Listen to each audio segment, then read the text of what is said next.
Hello, I'm very excited about today's tutorial. I'm coming to you live with breaking news that this video, which was supposed to be delivered on Halloween, is now being delivered in December. And yeah, I just wanted to apologize for that because a lot of stuff has been going on in my life, so I did not have very much time to edit, which is why this took so long. But primarily it was because my grandparents passed away the weekend before Halloween, and so I was pretty sad, not really in the mood to edit, and then we were traveling for the funeral, and then we went on vacation for Thanksgiving, and then we've been doing a lot of stuff for the holidays, so I haven't had a lot of free time to edit, but I'm really excited for you to see this video now that it's finally done. This is one of my favorite things that I've ever made, so without further ado, let's get to the video. With that intro, if I didn't know better, I'd think you were listening to me now. So the first thing you're going to do is measure fabric and elastic for a mock-up cloak. I used an old sheet for mine, and it ended up being the exact right size, so I didn't have to trim it at all, which was super nice. It was also kind of wrinkled because it had just been sitting in a balled up pile, so I did iron it, and I figured out it has kind of a special hem on one side, so I replicated that on the other side so it would look symmetrical. I also ironed down a channel at the top of the cloak for the elastic, and since this was my first time making a cloak, I pinned the ironed channel in place so I could weave the elastic through and test it out before I actually sewed it down. So after the elastic was woven through, I tried it on, and it looked pretty good, so then I took the elastic out, sewed the channel down, and threaded the elastic back through. This is also when I sewed the special layered hem onto the other side of the sheet. I then tried it on again with the help of my husband, and I was catching my breath staring at my hottie of a husband. Dork. Oh, and also how good the cloak turned out. Next, I unpicked the fitted sheet that went with the flat sheet I used. Fun fact, that's actually where I got the elastic for our cloak. And then I ironed the fitted sheet flat so I could use it to create the hood. I then traced the shape of the hood onto the fabric with some chalk and cut it out, hemmed it, realized it was too big for the cloak, cut it, hemmed it again, and sewed it onto the outside of the cloak to cover the elastic. Okay, so I finished the test cloak. Honestly, it looks pretty good. It turned out nice, except for then when you put the hood on, it's just a tiny hood, and then it kind of looks like, I don't know, like it's very bulky because of the elastic, and then the hood is just not it. So gonna try the hood again, see if I can fix that, but I think I've decided that this method for making a cloak is not as effective as I thought it was gonna be, so we're gonna try a different one. I consulted some other YouTubers to replay my steps on each stepping stone, trying to find the one where I went wrong with this elegant shaped hood I was going for. My favorite video is linked in the description below, and I don't actually have footage of me fixing the hood, but that's okay because you'll see it when I make the actual cloak. Also, once it was done, I hand sewed the closure on the outside. And I honestly wasn't going to work so hard on this mock-up cloak, but then my sister wanted it for her outfit, so I made it look nice for her. Okay. So I finished the mock-up cloak, and it turned out quite good, I think. I fixed the hood, so now it actually, looks like a dramatic little hood, and it's nice and flowy. So I think we're ready to make the real one. Okay, next I took a pause from making my actual Evermore outfit to help adjust a corset for my sister-in-law because I don't think I mentioned this yet, but the whole point of me making this outfit was because a group of my friends and family and I went to this Ren Fair park that happens to be called Evermore Park, thus my Evermore outfit. Anyways, we found this corset at a thrift store that was super cute and perfect for a pirate-looking type outfit, but it was kind of stained on some of the panels and it was slightly too big for her. However, I told her not to worry because I've got some tricks of my sleeves. So we bought it and I had her unpick the seams around the panels with the stains we decided to remove to also adjust the size. Once they were removed, I pinned the corset back in place and sewed it back together, boning and all. I then adjusted the leather trim and sewed that back on the edges and also did some reattaching of chains that came off when we took it apart. And there ain't no doubt when we finished with it, it looked fab, and I was pretty sure everyone at Evermore Park who saw my sister-in-law was gonna be thinking they all wanna be ya. The corset is done. It's not my best work, but this fabric was really hard to work with. But anyways, it is fixed, one less panel, and also wanted to point out the fact that we found this at the thrift store for $3. That is literally crazy. Like, what a screaming deal for this.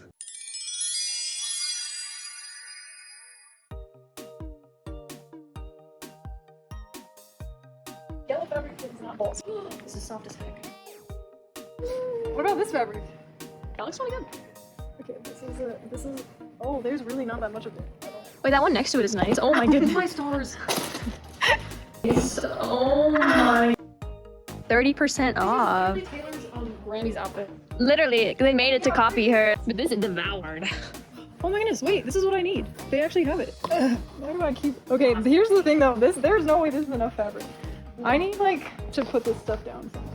Wait, they have more of it. Wait, why did we not get a cart? I definitely need a cart. Holy crap though, it's $20 a yard. The velvet fits the texture. Do you see? It just creates more visual interest. But I do think this is the perfect skirt fabric. So, okay, well, that's all. Next step is, Where to next? she's recording for your vlog. Still. Super shy. Super shy.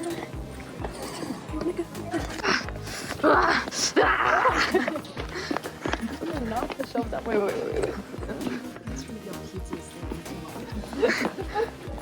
This, look at this. Look at this. Look at this. Oh. It looks worse on me. But does this match? Yeah, I feel like Yeah, that looks cute. Okay. See, I don't want to buy one of these because they're literally so expensive. I think I can get What one are on- this? Oh, It's the for whole putting makers. grommets on, but I think I can get one off of Amazon. I had to do this for my corset and with mom's thing, it was so painful. I think it's these. Yeah, the hook and eye closures. Oh, wait, but this is actually cute. Yeah, I'm probably gonna do this. Want some boobs while you're over here? Some what? Oh, yeah. Doubled in size. I had to wear an eye patch. It's true. I remember. It had Disney princesses on top. Around the hood and then around the bottom. Sparkle, sparkle. But if I'm gonna make it out of entirely sparkles, then maybe I should do trim like that Yeah, something different. on the hood. That is cute. This is 15 per yard. Okay, so this is much cheaper.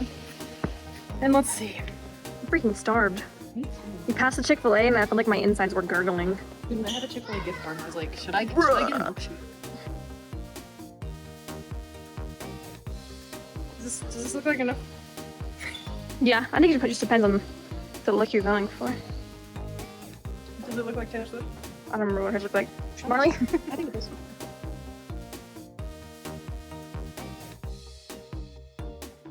Okay. Hole in one. Check the list. Mission accomplished. I'm about to get hit by a car. When I got to work on the cape after our supply outing, I realized that I totally forgot to do the body roll measure method that I showed you guys at the beginning, which means I didn't have exactly as much fabric as I was hoping for, so I guess it's the price I pay, but I made it work. Also, whenever you buy fabric from the fabric store, it's usually not cut evenly and often has frayed edges on some sides, so you should always trim the edges to kind of clean up the fabric. To make sure the fabric I had was going to work, I measured the distance I wanted the cloak to hang. I then trimmed off part of the fabric to use for the hood. I honestly don't remember what dimensions I used. It was slightly rough estimates, but you should make sure your cloak is long enough that it hits whatever length you want, and you should make sure the width of your hood will be wide enough to match up perfectly with the neck hole of your cloak. It'll make more sense later, I promise. Once my fabric was ready to go, I pinned the hem in place, attempted to sew the hem, and realized the fabric is quite rough on the surface because of the rhinestones, which makes it very difficult to create an even hem. So I decided to hot glue the hem, which was way easier and still very effective. Once the hem was done,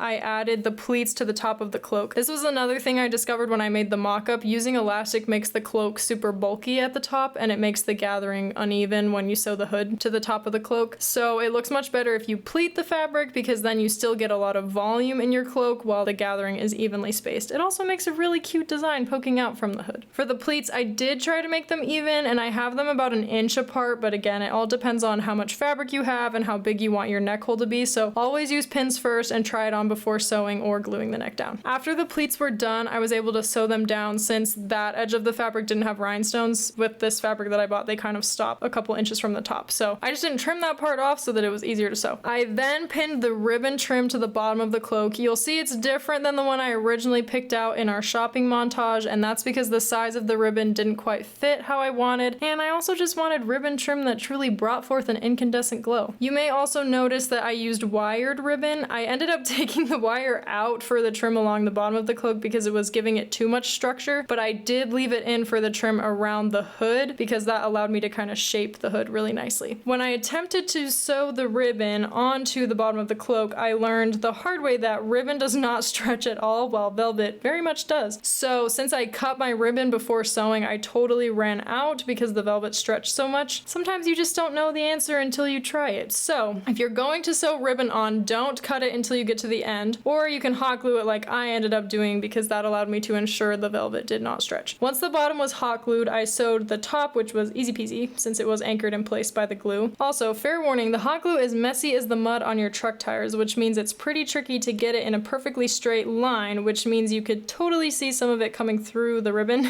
I was able to scrape a lot of it off, but I also just colored any residue that was too hard to get off with a green Sharpie, and that helped it blend in better. Plus, it's at the bottom of the cloak, so who's going to see it anyways? Next, I measured and cut out the hood. You'll see I again used chalk to trace the hood, and the key to getting a really nice hood is to add height to it. So I probably tripled my head length with the height of my hood, but you can adjust that to make your hood as big or as small as you want. You'll also see the hood shape really is pretty easy. It's basically just the side profile of a hood you would find on any hoodie, and you can totally use a hoodie for reference, which may or may not have been what I did. Once the hood was cut, I hemmed it again with the hot glue, and I added the ribbon trim. I also had the same problem with some of the glue being visible, which is unfortunate because obviously the hood is a lot more visible than the bottom of the cloak, but what can I say? You win some, you lose some. Once the hood was ready, I hot glued it to the inside of the cloak. That's right, the inside, so that you can see the pleats on the outside underneath your hood. I guess you could do it the other way, but then your beautiful pleats are on the inside, and they're so cute they need to be on the outside. Then last but not least, I added the closure, which I again hand sewed on and recorded myself completely out of frame. So my only tip for sewing on the closure is make sure you anchor it in multiple points so it doesn't slip around or fall off. The more stitches, the better, within reason, of course. For the dress, I went right down the rabbit hole and looked at a lot of different pictures from Taylor Swift performing her Evermore set so I could make sure I captured all the details of the dress. Based on my research, I sketched out a rough design. I then cleaned up the edges of my yellow fabric and figured out exactly how much fabric I had to work with to make the bottom ruffles of the dress. I then had my friend measure the distance from the bottom of my base dress to the floor so I could figure out the length the ruffles needed to be to reach the floor. I then spent a lot of time measuring and doing math that ended up being wrong, but that's okay. Before I cut any of the bottom panels for the skirt, I unpicked the ruffles from the existing dress so I could repurpose those for something later.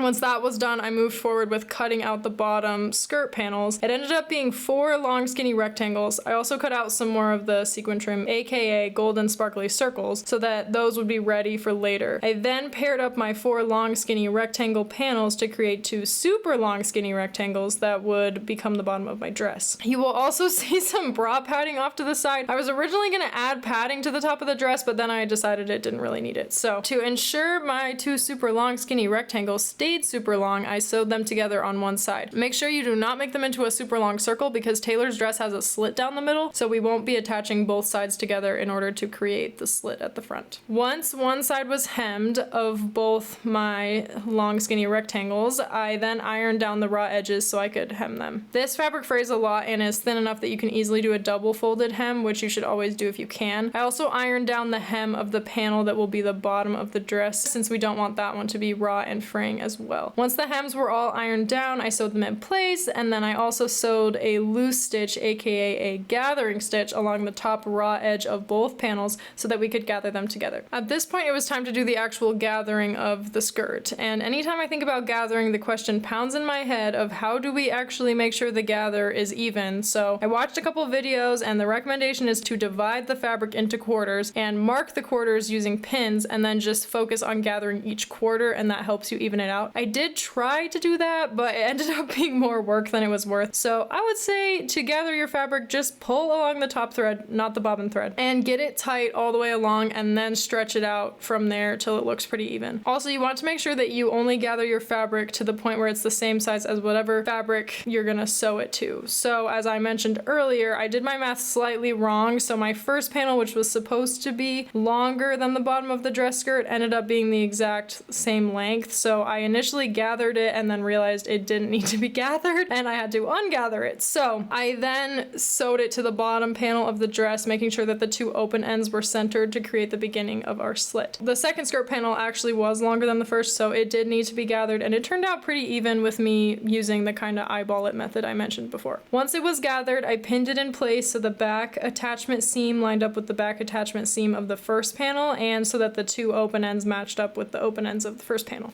Make sure when you sew these together, you sew them right sides together or inside out, so that when you're done, the raw seam is on the inside of your skirt, not the outside. Also, this would be the moment that if you had a serger, you would serge the raw ends before you sew them together so that your skirt hems don't fray on the inside. If you're like me and don't currently have a serger or have never even heard that word before in your life, just ignore that last sentence as it's oh so unnecessary. And once you're done sewing everything together, make sure to iron it out so nice so all the seams lay flat under your dress and face the same direction. Now, the skirt of the dress is done-ish, so we are going to work on the top of the dress. Since I'm working from an already existing dress, my top is not going to look exactly like Taylor's, but it will be pretty close. Hers is a lot more stable than mine, and I'm pretty sure it has boning in it like a corset, so if you want your dress to look more like hers, you could try finding a front lace-up corset tutorial. For our simplified bodice, you're going to cut a line down the middle of the top of your dress. You will also need to cut about an inch over at the bottom of the dress top so that you can fold the sides under to create a gap in the fabric. Once you're done cutting, flip the dress inside out and iron down the two folds you just created. The fabric of the dress I'm working with is naturally wrinkled, so it doesn't iron flat super well. If your dress is similar, just iron it enough so that it will mostly stay in place while you sew it down. Next up, you guessed it, sew a line from the neck of the dress to the ruffle where the skirt of the dress starts, and then pivot and sew a line from the edge of the fold to the center of the fold to lock the folded part entirely in place. Try your best not to sew the ruffle down on the front of the skirt, as you want it to keep flowing gloriously like the ruffle it is. When you are done, you should have a gaping hole down the center of your dress bodice with about an inch on either side that is now double layered in fabric. With the front of your bodice modified and ready to go, you are now going to measure out where to place the eyelets to create the holes for the lace-up section in the front. Taylor's dress has 7 holes on each side, however trends change, and also my bodice is not quite as long as hers, so I only had room for 5 eyelets. I marked the holes about an inch apart, leaving about an inch from the top and bottom of the bodice.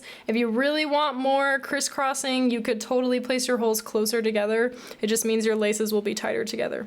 To actually create the holes and attach the eyelets, I ordered this awesome tool from Amazon, which I will link in the description. It comes with 2 attachments, so you can punch the hole in the fabric and then install the eyelets, and it punches the perfect size hole, so you don't have to worry about getting that wrong and your eyelet not fitting. It also came with a couple color variations of eyelets, so I went with kind of brassy gold ones to match my cloak closure, and also that looks to be the same color as the ones on Taylor's dress. Once your eyelets are installed, you can put in your laces. You should only need 1 lace that you can weave through like you're lacing your favorite pair of Converse. I used a tan shoelace from some old dress shoes, which doesn't exactly match the vibe of Taylor's dress, but it did go well with my outfit for Evermore. I did attempt to create a yellow lace to match the dress, as you can see from these tiny rectangles I cut and sewed together, but once I was done sewing them together and then making the channel, you have to turn the little tubes inside out so the seam stays on the inside, and they were just not turning inside out. Like, I tried and tried, but then the fabric started ripping and it was a complete disaster.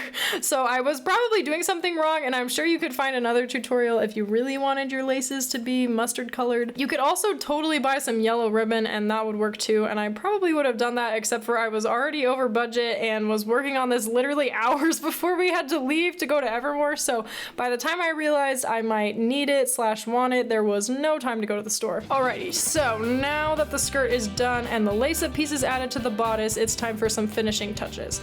The first finishing touch you're going to perform is to modify the sleeves of the existing dress. Tell me I've got it wrong somehow, but to me it looks like Taylor's sleeves are kind of in between a cap sleeve and a tank top sleeve, so I wanted to cut my sleeves to resemble that a bit more. Once they were trimmed, I ironed down the hem along the edge of both sleeves and then re-hemmed them to make sure they didn't fray. Now remember those little ruffle pieces of fabric that we unpicked from the original dress? Since Taylor's dress has that cute ruffle that goes around the sleeves, we're going to repurpose those ruffles to create that look. To attach the ruffle to the sleeves, I zigzag stitched down the middle of the ruffle and attached it to the newly hemmed edge we created. Also, learning our lesson from the cape ribbon incident, I did not cut the ruffle pieces until after they were fully attached to the sleeve to ensure I did not run out of fabric. Once the sleeves were done, the second finishing touch was to take all those lovely gleaming twinkling golden circles you cut out and arrange them in a pattern similar to the pattern of golden splotches on Taylor's dress. I went with a kind of alternating pyramid pattern, and I left the bottom panel of the dress blank because in the pictures it appears that she has some sort of fern or elongated flower pattern on the bottom, so I'm going to cut out different shapes for the bottom panel. Also, I won't lie to you, this part was extremely difficult to get even because I don't have a dress form, so I couldn't hold the dress up to see how it was going to look on both sides at the same time. Though in retrospect, I probably could have had my sister wear it while I pinned the circles to it.